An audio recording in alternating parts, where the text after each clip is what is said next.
Hey there, everybody. It's Steve Van Tassel coming at you again for Dynasty Owner. And I'm back. I'm back from Vegas. A little bit poorer, but had a lot of fun. It was a good time, and happy to be back and happy to be bringing you some new Dynasty Owner content here. After the series on tiers that I've just done, I wanted to get back to sort of helping new owners with their first Dynasty Owner startup draft. And we all know it can be a daunting task. So what we're gonna talk about today is we're going to talk about basically how to draft and not to draft your first Dynasty Owner team. I know some people out there are thinking, well, I've drafted a Dynasty team before. I know how to do this. I can do it, no problem. But Dynasty Owner is different, as we say all the time. You've got contracts, you've got salaries, you've got a salary cap, you've got to factor all that in. You just can't draft the best player on the board, the guy who you think is going to get the most points, to put your roster together because they may not fit under the salary cap. You may end up hamstringing your team at the end of the draft because you can't afford any players if you spend too much at the beginning of the draft. I did a series of articles earlier in the year where I found that one of the things that mattered in terms of being able to win your league was people who drafted a high salary player in the first round, defined as somebody over $10 million a year, were less likely to win their league title than people who drafted a lower salary player. Some of those guys who were drafted early last year, who were quote unquote lower salaries, are not anymore. Your Alvin Kamara's, your Dalvin Cooks, those type of guys. Even your Patrick Mahomes. He went from $4 million a year to $45 million a year. So we're going to have to find different players to draft early to not load your salary cap down. So without further ado, we are going to talk about how to draft how to draft, and sometimes more importantly, how not to draft your dynasty owner team. So here we go. For those of you watching on YouTube, it's how to draft and not to draft your first dynasty owner team. And the first thing I wanted to show was this happened after my 2020 beta league draft. Somebody said, and I remember it vividly, it said, "That's the hardest draft I've ever been in. I was exhausted after it was done." And that might happen to some of you. You might, because the way the drafts go, it's not a slow draft. You're on the clock. You've got a couple of minutes. You've got to figure out who you want. Can you fit them in your salary cap? Do they have the right bye weeks? Do who have other people drafted? Who am I thinking of taking next? All sorts of things that you have to figure out. And it's a lot of work. It's a lot more work than a regular dynasty draft. I remember my first dynasty draft. It was an auction, and I thought that was hard, and Dynasty Owner was a lot harder. So as I mentioned, we had the 2020 draft series, and I urge everybody to go look at the article, link to those articles, read them to find out what's going on, find the videos on YouTube. After you've watched this video and liked this video, go find the other videos on YouTube to see what's going on, to see what I found from the 2020 draft for Dynasty Owner. And the main highlights, there are two main highlights. There's a lot of things that I found out that I looked into, different ways to break down the data, how to draft, where to draft, who to draft, what players to draft, how much salary to spend on those players. But two of the main highlights that came out of that were that Dynasty owners who drafted players with lower salaries in the first round were more likely to win their league title than those who drafted higher salary players. It was just a fact. If you drafted Michael Thomas or Ezekiel Elliott last year in the first round, which some folks did, you were far less likely to win your title than if you drafted Alvin Kamara and Patrick Mahomes. And I know some of you saying, well, Thomas was injured for part of the year and Zeke was out a little bit and had problems because Dak Prescott wasn't around. And even when I controlled for injuries, this finding was still the same. And the second finding is that it was not necessary to outspend the other teams in your league to win. It's found out that league winners were actually more likely to be in the bottom half of spending in their individual league. So while you need to look at how much the other teams are spending, you don't have to spend up with them. In one of my leagues, which we'll talk about later, the team that spent the least in the draft was actually the winner. So it's an interesting finding. I know that's only one draft, but the data showed in other drafts that you just didn't have to outspend everybody. Going up to the edge of that salary cap was not a prerequisite for winning. So now let's look at two different potential dynasty drafts. I wanted to do this to show the difference between a regular dynasty draft and a dynasty owner draft. So here we've got a regular dynasty draft. So we're going to call this Team X. Team X had a pretty good draft here. I mean, they've covered all the positions. They've got a solid core, pretty young running backs, and wide receivers as well. Nobody over 28 in terms of the receiving core. And McCaffrey's 25 and Dobbins is 22. Pretty good. And you'll see if you're watching on the video that the 5-2 columns got the salary and the projected dynasty owner points. And you're looking pretty good here. So, even with Russell Wilson as your quarterback, I know he's 32, but, he's finished in the top 10 in dynasty over the last 3 years. So, and he plays every game. He hasn't missed a game in 9 seasons. So I think you're pretty good there, pretty solid. The problem is that if you look at these salaries, this owner would only have $34 million to fill out the rest of his or her roster. And that's 18 positions. So that is very difficult to do, as we'll see later.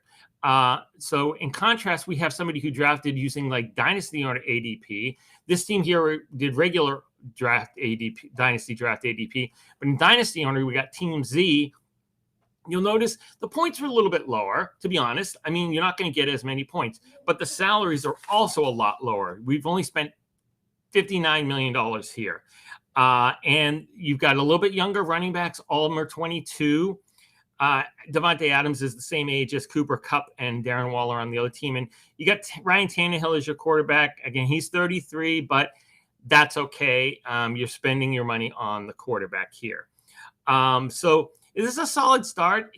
Some people might quibble about Trey Sermon and Cortland Sutton being starters, but what you can do in Dynasty Owner that you might not be able to do in other leagues is you can find guys who you can put into your starting lineup later on in the draft. So, for example, this team would be well-equipped and well-positioned to draft the 8th position to draft Mike Evans at $16.5 million.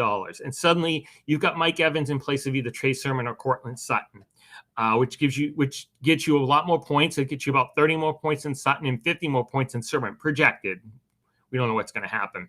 And you've still, with this team, you're still going to be less than the regular dynasty team. So for comparison, we've got the regular dynasty team with those first 7 players. You spent $93 million and you're projected to get a little over 2,000 points.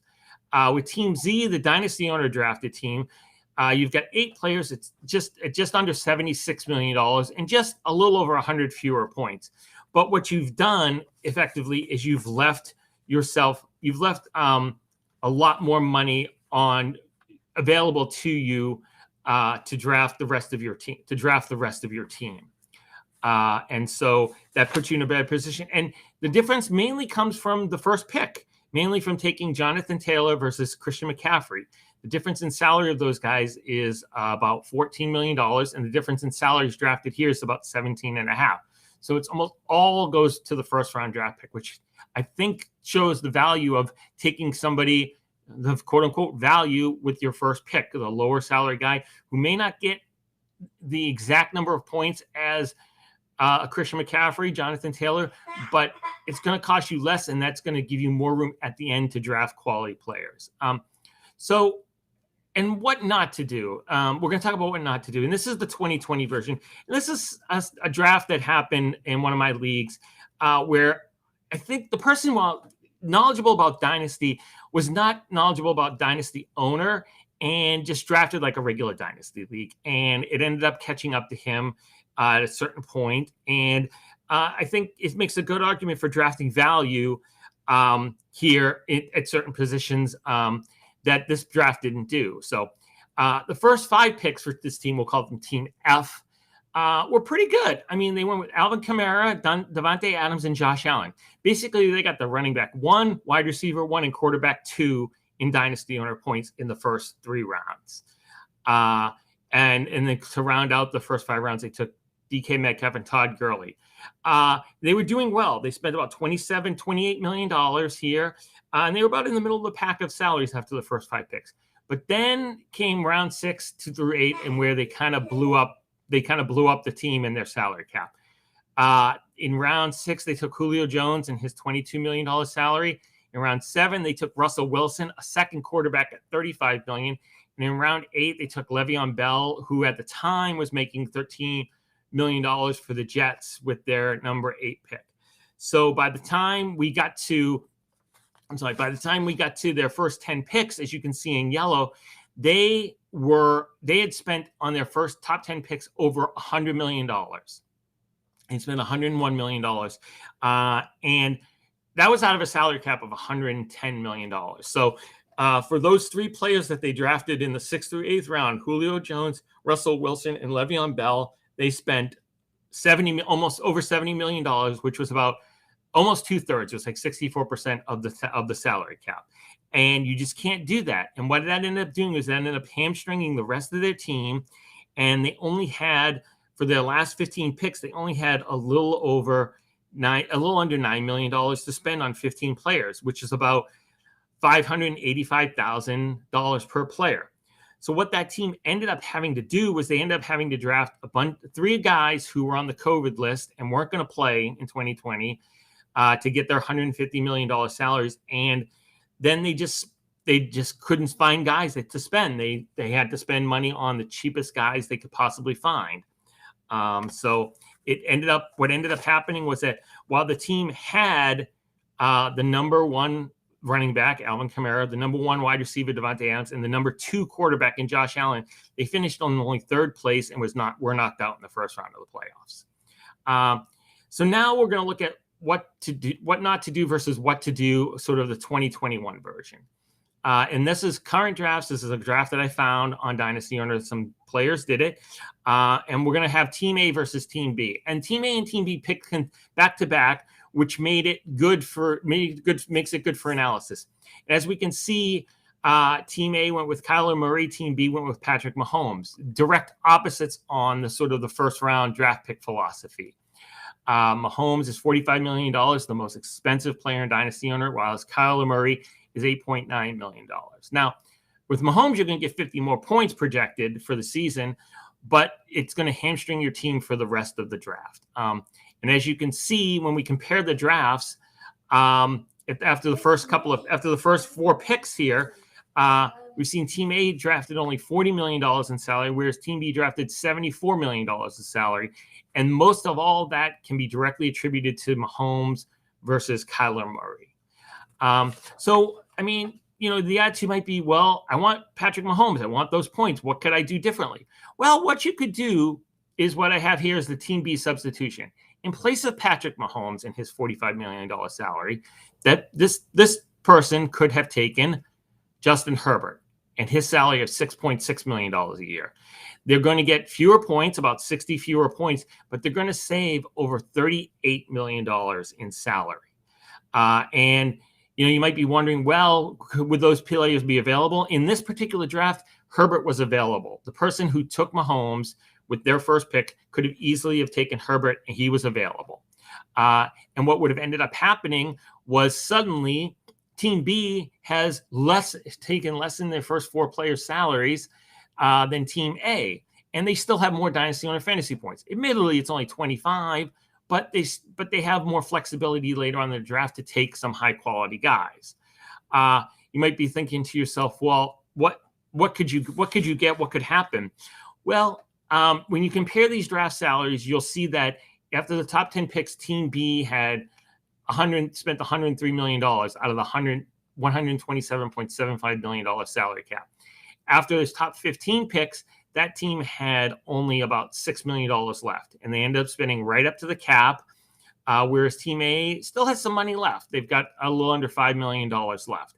And what I found was that for Team A, what ended up happening was while Team B was struggling at the end and drafting cheap kickers who probably aren't going to be on an NFL roster this season, that person had to do 3 of them. Team A was actually able to draft a top 20 projected wide receiver in Adam Thielen. His $16 million salary, there's no way Team B could have drafted him anywhere after the top 10 picks, and Team A was able to get him in round 20. So, as we like to say, that's it's Dynasty Owner, and Dynasty Owner is all about value. And so you've got to pick players. While you want to pick players who are going to score a lot of points, you also want to pick players who are going to give you some value for the salary. You just can't take, unfortunately, you just can't take the best player available and pay them whatever you want. Just like in the real NFL, they can't have the best players and pay them whatever they want. There's a salary cap. They have to fit their players underneath that salary cap, and they have to find the best mix of players on offense and defense, different salaries, rookies, veterans, under that salary cap. So that's why Dynasty Owners like being a real NFL GM, or as close as we, as regular folks, can be to a real NFL GM. So thank you. Appreciate you watching this video. Please read the article as well. It hopefully will make a little bit more sense and flesh out a little bit more of the details that we talked about here. Please sure to like the video if you've enjoyed this video. Drop me a comment if you agree or disagree with what I've said. Maybe you've drafted your Dynasty Owner team already and figured this out, or maybe you disagree completely and think you can do however you want and just draft those great guys and then just fill in your roster at the end with nothing and you're going to win your league. You're going to win the ring. Tell me what you think. Tell me how you did it. You can also follow me on Twitter at SteveET33. And make sure to read the rest of the articles from the Dynasty Owner team.